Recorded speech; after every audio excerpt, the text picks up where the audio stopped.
Good morning. So for years, I've taught that the main tenet of imago relationship therapy is that somehow we get in a romantic relationship, we get partnered with somebody who will have some of both the positive and negative traits of our family of origin. That's sort of the main tenet. Now, in the 5-Minute Relationship Repair,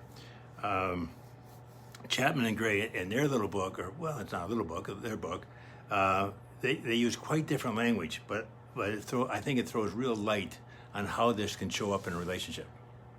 So their premise is that we all have what they call core needs and we have core fears. So the two different sides of the same coin. And so the core needs, they suggest the need to feel connected to you, for example, accepted by you, valued by you, appreciated by you, respected by you, needed by you, that you take care, that you care about me, that I matter to you, that we are a team, that I can count on you, that I can reach out for you, that you'll comfort me if I'm in distress, and that you'll be there if I need you. Now, if one of these core needs is not met, what can happen is that then the core fear gets triggered.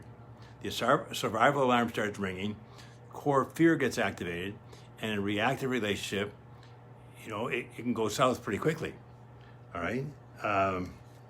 Those survival expressions of fight, flight, or freeze get activated.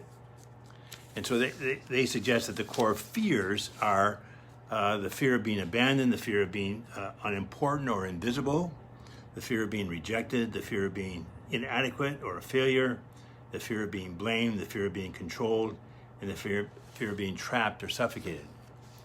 Now, from an imago point of view, it's inevitable that some of those needs are going to be triggered. And think about it. Your parents weren't perfect, their parents weren't perfect, we're not perfect. We just don't know how to meet all of our kids' needs all the time.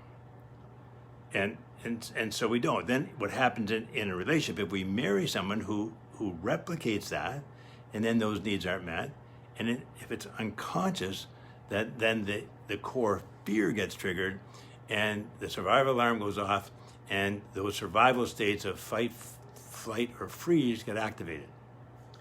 All right?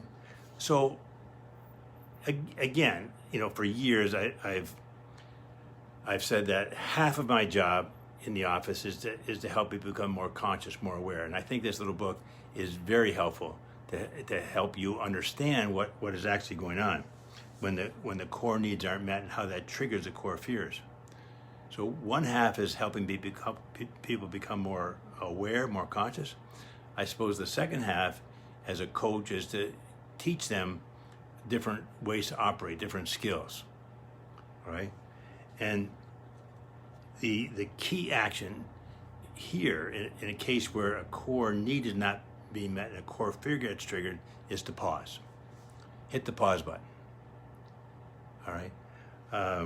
They say find your brakes or develop some. Brakes being a metaphor to describe how your higher brain can stop and accelerate in state of alarm. Like if you notice either yourself or your partner getting triggered, then into those survival states, stop digging, pause. And it's going to be important beforehand, if you take this on, before you get into any trouble, agree on a signal. So that if either of you says pause, and they suggest, for example, you could say, I need to pause, I'm getting triggered, time out, let's take a break, time out. If either of you say that, stop immediately. Don't go farther. All right? And then separate, calm down. And then, again, it might take one of you longer to calm down than the other. It might, shorter the better, but if you're talking about something, but it might take overnight, it might take a few hours. But don't use the pause as an excuse not to deal with the issue. When you're both calm, come back, and then pick up the issue again. Now here, from an imago point of view, the key skill you need is that intentional dialogue. So that you can sit face to face, you're both calm, take a couple of deep breaths, and then use the skill of mirroring, validate, empathy. So that's the key imago skill. I think the great piece that they suggested is to install a pause button. That if either of you feel triggered, have something that you agreed on ahead of time, time out, pause, stop. Don't keep digging the hole deeper. And I think I said last time that some of the shovels we use are, blaming, criticizing, attacking, all that stuff. All right. Anyway, you have a great weekend.